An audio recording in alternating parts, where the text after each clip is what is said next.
नमस्कार दोस्तों, मैं हूं विजय विद्रोही। आप देख रहे हैं अनकट। तो उत्तर प्रदेश में 3 चरणों का चुनाव निपट चुका है। 172 सीटों पर चुनाव हो चुका है। चौथे चरण के बाद इनकी संख्या बढ़कर 232 हो जाएगी, यानी 50% से ज्यादा सीटों पर चुनाव निपट जाएगा। तब तो तय हो ही जाना चाहिए भाई, हवा किस तरफ बह रही है या नहीं बह रही है। तब तक तो ये भी तय हो जाना चाहिए कि कौन 4 चरण के बाद चारों खाने चित हो रहा है और कौन 4 चरण के बाद जीत का चौका मार रहा है। इसका हम अध्ययन करेंगे, समझने की कोशिश करेंगे, क्योंकि अगर 4 चरणों के बाद भी ये नहीं पता लग पाएगा कि हवा किस तरफ है, तो फिर या तो ये चुनाव बिहार की तरफ जाएगा, जहां पर सत्तारूढ़ गठबंधन ने बामुश्किल जीत हासिल कर ली थी, या फिर अगर 4 चरण बाद ये पता लगता है कि हवा किस तरफ है, चाहे हल्की सी भी हो, तो क्या ये चुनाव बंगाल की तरफ जाएगा, जहां एक बार फिर सत्तारूढ़ पार्टी ने यानी ममता बनर्जी ने एक तरफा जीत हासिल की थी। यानी बंगाल हो या बिहार, दोनों में एक खास बात यह है, कॉमन बात यह है कि सत्तारूढ़ दल वापस सत्ता में आया था, या सत्तारूढ़ गठबंधन वापस सत्ता में आया था। लेकिन क्या उत्तर प्रदेश में बदलाव की हवा बह रही है, बदलाव की बयार बह रही है, अगर हम बा और बा अनुप्रास अलंकार का इस्तेमाल करें तो। इसका हम थोड़ा जायजा लेने की कोशिश करेंगे, लेकिन पहले चौथे चरण की बात कर लेते हैं। 59 सीटें हैं। 51 सीटें बीजेपी ने जीती थी, इक्का दुक्का सीटें समाजवादी पार्टी और कांग्रेस और बीएसपी के पास गई थी। लेकिन ये अवध का कुछ इलाका है, लखनऊ का इलाका है, उन्नाव का इलाका है, हरदोई का इलाका है, सीतापुर का इलाका है, और ये कुछ जिले हैं जो 1996 के बाद से माने जाते हैं कि जो इन जिलों में जीतता है वही उत्तर प्रदेश में सरकार बनाता है। और पिछली बार बीजेपी ने यहां एक तरफा जीत हासिल की थी। इसके साथ साथ बुंदेलखंड की 6 सीटों पर भी चुनाव है। बुंदेलखंड में भी 19 की 19 सीटें, ये 6 सीटें मिलाकर बीजेपी ने हासिल की थी। लेकिन फिर लखीमपुर का इलाका भी है, तराई का इलाका भी है, जहां बीजेपी ने 8 की 8 सीटें हासिल की थी अजय मिश्रा टैनी महाराज की बदौलत। तो फिर क्या मतलब निकाला जाए? क्या ये मतलब निकाला जाए कि 2017 का दोहराव 2022 में होना जा रहा है? लेकिन ऐसा जमीन को देखें या पहले 3 चरणों को देखें तो ऐसा नहीं लगता। इसमें जातीय समीकरण बहुत इंपॉर्टेंट होते जा रहे हैं, चेहरे बड़े इंपॉर्टेंट होते जा रहे हैं। चेहरों के अंदर चेहरे, यानी बड़े चेहरे, योगी हैं, अखिलेश है, इनकी अपनी अहमियत है। तो अपना दल की अनुप्रिया पटेल है, उनकी अपनी अहमियत है। निषाद पार्टी के डॉक्टर संजय निषाद है, उनकी अपनी अहमियत है, जो बीजेपी के साथ है। इसी तरह ओम प्रकाश राजभर की अपनी अहमियत है, स्वामी प्रसाद मौर्य की अपनी अहमियत है, जो बीजेपी बीएसपी से आए, लालजी वर्मा हो चाहे फिर दूसरे राजभर हो, उनकी अलग अहमियत है, जो समाजवादी पार्टी में आए। तो चेहरे बनाम चेहरों का चुनाव है, जाति बनाम जाति का चुनाव है। ये बड़ा इंटरेस्टिंग है। वैसे अवध की पूरी बेल्ट की बात कर लेते हैं। तीसरे और चौथे चरण में कुल मिलाकर अवध की 87 सीटें आती हैं। अवध बेल्ट, पहले हमने आलू बेल्ट, यादव बेल्ट की बात की, उससे पहले जाट बेल्ट की बात की। तो ये बेल्ट में जातीय समीकरण समझने बड़े इंटरेस्टिंग है, क्योंकि ये पूरा मिनी यूपी को प्रदर्शन करता है। यहाँ पर देखिए, सबसे ज्यादा ब्राह्मण है, 12% ब्राह्मण है। इसके अलावा फिर 7% आपके राजपूत हैं, 5% वैश्य हैं, 12 और 7 19 और 5 24% सवर्ण हो गई इस रूप में देखा जाए, जो जाएंगे बीजेपी के साथ। लेकिन 14% मुसलमान हैं, 7% यादव है, यानी 21% ये हो गए जो जाएंगे समाजवादी पार्टी के साथ। अब आप कहेंगे तो कहानी किस तरफ जा रही है? कहानी इस तरफ जा रही है कि 30% के आसपास दलित बताए जा रहे हैं, जो रायबरेली और कुछ जिलों की बात मैं कर रहा हूं। इनका झुकाव किस तरफ होगा? 9% के आसपास जाटव हैं, इनका झुकाव किस तरफ होगा? क्या ये बीएसपी की तरफ जाएंगे एक तरफा, या इनको लगेगा कि चूंकि बीएसपी सरकार बनाने की स्थिति में नहीं है, इसलिए बीजेपी में जाएंगे या समाजवादी पार्टी में जाएंगे? ये बहुत से जातीय समीकरण हैं, इफ एंड बट हैं, अगर मगर हैं, इनका बड़ा महत्व है। इसके अलावा 3 और जातियां हैं जो ओबीसी वर्ग में आती हैं। ओबीसी में 43% वोटिंग, 43% ओबीसी है यहाँ पर अवध की बेल्ट में, और 43% में 7% मैंने आपको बताया यादव हैं, 7% ही कुर्मी है, लेकिन 4-5% कुशवाहा भी हैं। इसके अलावा मैं आपको बताऊं कि 5% कुशवाहा है, निषाद हैं, लोध हैं, ये भी 4-4% है। निषाद और लोध किस तरफ जाएंगे आपको पता है, मोटे तौर पर कहाँ जा सकते हैं ये पता है, लेकिन पासी भी 9% है। जाटव 8% है और पासी 9% है। पासियों का बड़ा महत्व हो जाता है।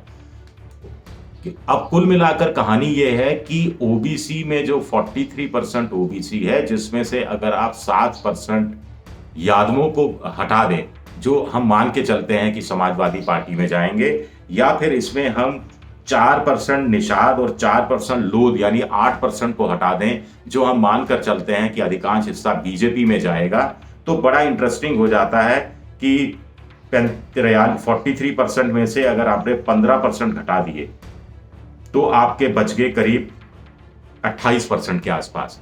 तो 28% किस तरफ जाएगा, ये एक बड़ा महत्वपूर्ण हो जाता है। और 28% में भी 7% कुर्मी है, 5% कुशवाहा है, जिसमें फ्रैक्शन है, जो एक तरफा पिछली बार जिस पार्टी को दिया था उस पार्टी को देता हुआ नजर पहले 3 चरण में नहीं नजर आ रहा।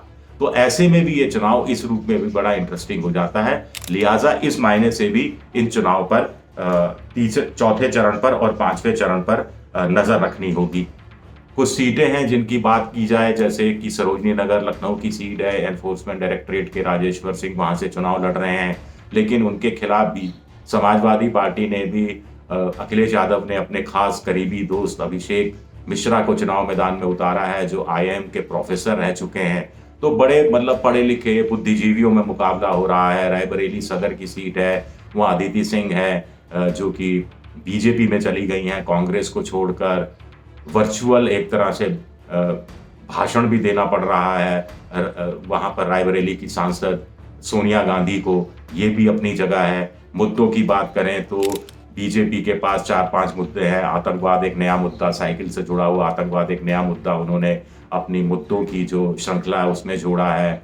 फिर कानून व्यवस्था की बात है, 5 किलो मुफ्त राशन देने की बात है, आवास व्यवस्था, आवास योजना के तहत आवास देने की बात है। तो इन मुद्दों पर बीजेपी डिपेंड कर रही है। इनको लेकर कितना वोट मिलेगा ये देखना दिलचस्प रहेगा। उधर प्रधानमंत्री किसान सम्मान निधि के तहत 6,000 रुपया जो दिया जा रहा है, लेकिन इसमें से कानून व्यवस्था को हटा दिया जाए तो बाकी सब मोदी के खाते में जाते हैं, योगी के खाते में नहीं जाते। उधर समाजवादी पार्टी जिन मुद्दों को बना रही है, सामने ला रही है, उसमें लखीमपुर खीरी का किसान आंदोलन तो अपनी जगह है ही। साथ ही साथ लखीमपुर खीरी का भी बड़ा इंटरेस्टिंग है कि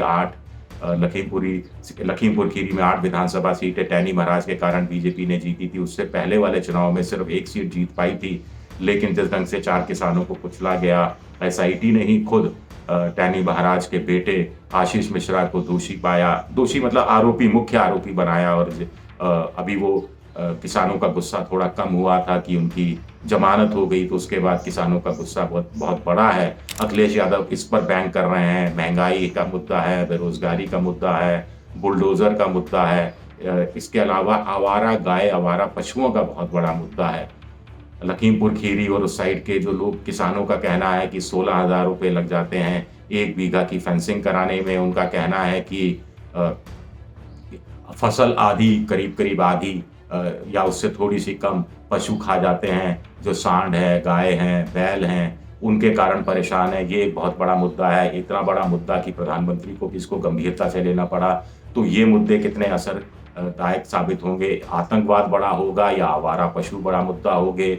मुफ्त अनाज बड़ा मुद्दा होगा या महंगाई मुद्दा होगा? बेरोजगारी मुद्दा होगा या बुलडोजर मुद्दा होगा? कानून व्यवस्था मुद्दा होगा या किसानों की समस्या और कोविड, ये एक बड़ा मुद्दा होगा? तो काफी तुकबंदी का और अनुप्रास अलंकार का उपयोग करने का मैंने थोड़ी कोशिश की है समझाने के लिए। तो ये मुद्दे हैं कुल मिलाकर। तो ऐसे में ये चुनाव बड़ा इंटरेस्टिंग होता जा रहा है और शायद चौथे चरण बाद हम इस स्थिति में रहें। आज की तारीख में देखा जाए, अगर थोड़ा मोटा आंकलन करने की कोशिश करते हैं, देखिए 172 सीटों पे चुनाव हो चुका है, बाइपोलर चुनाव माना जा रहा है। तो इसमें से हम मान के चलिए 12 सीटें हमने बीएसपी और कांग्रेस को दे दी। हम सिर्फ मान कर चल रहे हैं, 160 सीटें बच गई। 160 सीटों में से पिछली बार 172 में से 140 सीटें बीजेपी ने जीती थी। समाजवादी पार्टी के हिस्से में आरएलडी कांग्रेस के साथ मिलकर जो चुनाव लड़ा था, तो वो करीब 12-13 सीटें आई थी। तो अगर 50-50 हो गया है चुनाव, तो 160 सीटों में से माना जाए 80 सीटें बीजेपी को और 80 सीटें समाजवादी पार्टी गठबंधन को जाती हुई दिख रही है। अगर ये मान लिया जाए तो बची हुई जो 230 30 सीटें हैं, उसमें से अगर आपने 10 सीटें बहुजन समाज पार्टी और कांग्रेस को दे दी तो बची हुई 220 सीटों में से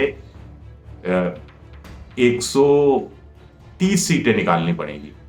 तो 130 सीटें क्या निकालने की क्षमता में 80 से 202 तक पहुंचने के लिए करीब करीब 210 तक करीब हम कहें कि थोड़ा कुशन भी चाहिए होता है, थोड़े साधारण बहुमत से काम नहीं चलता।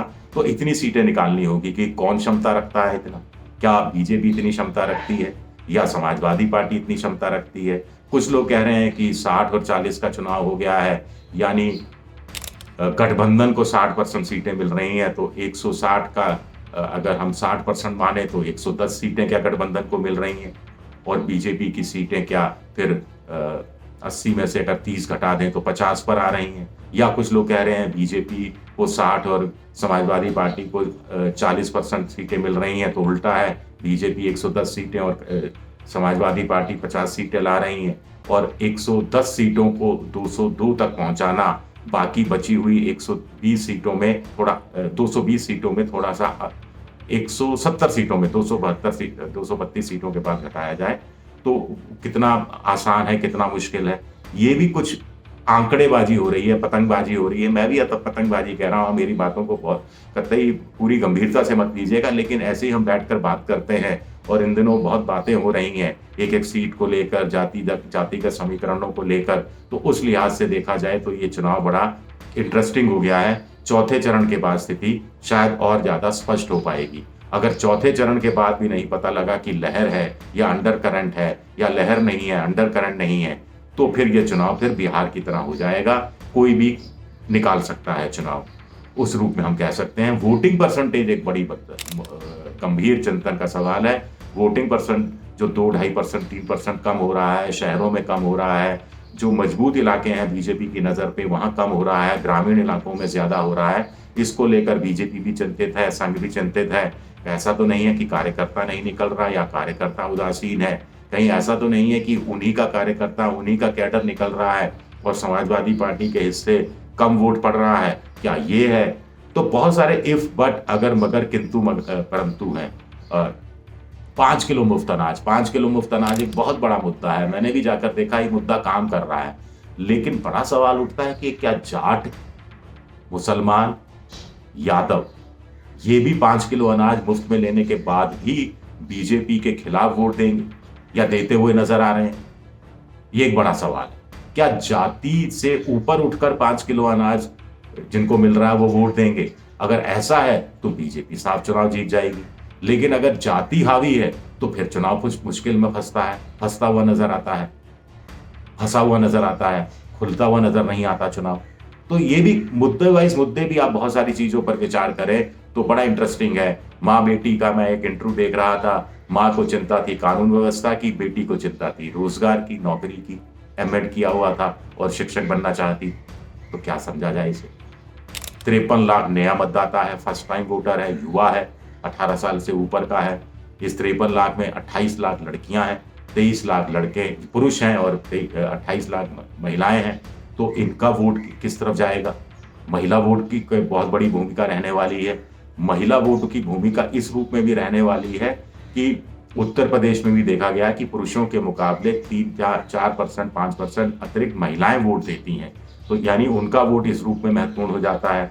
दूसरा बात है कि महिला अगर चौके चूल्हे से भी जुड़ी है, यानी प्रधानमंत्री आवास योजना, यानी प्रधानमंत्री किसान सम्मान निधि योजना, यानी कि इज्जत घर शौचालय, यानी कि उज्ज्वला योजना, यानी कि जनधन अकाउंट, यानी कि कानून व्यवस्था से जुड़ी हुई हैं, 5 किलो मुफ्त अनाज से जुड़ी हुई हैं, तो महिलाएं अपना खुद का एक वजूद भी चाहती हैं, रोजगार भी चाहती हैं, अपने हिसाब से वो आगे पढ़ना भी चाहती हैं, अपने हिसाब से एक सुरक्षित माहौल भी चाहती हैं, और घर पर वो आर्थिक बोझ के रूप में उनकी पेशबंदी ना हो, ये भी वो चाहती हैं। तो क्या तरक्की के आगे बढ़ने के मौके उतने मिल रहे हैं महिलाओं को?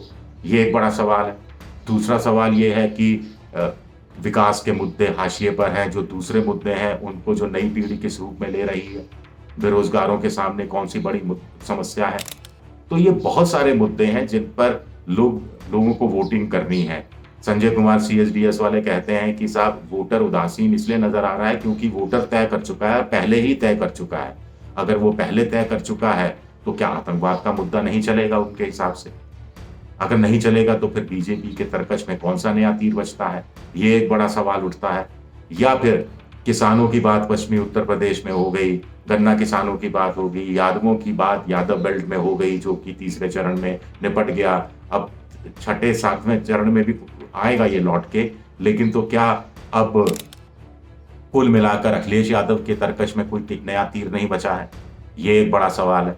तो बहुत सारे सवालों के बीच में उलझ कर रह गया उत्तर प्रदेश चुनाव। एक बार ये लगता है, लेकिन कुछ लोगों को लगता है कि चौथे चरण के बाद तस्वीर साफ हो जाएगी, तब तक आधा चुनाव निपट भी जाएगा।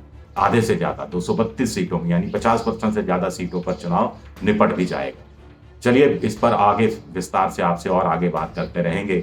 आप मेरा अनकट देख रहे हैं, इसे पसंद भी कर रहे हैं, इसके लिए आपका बहुत बहुत शुक्रिया।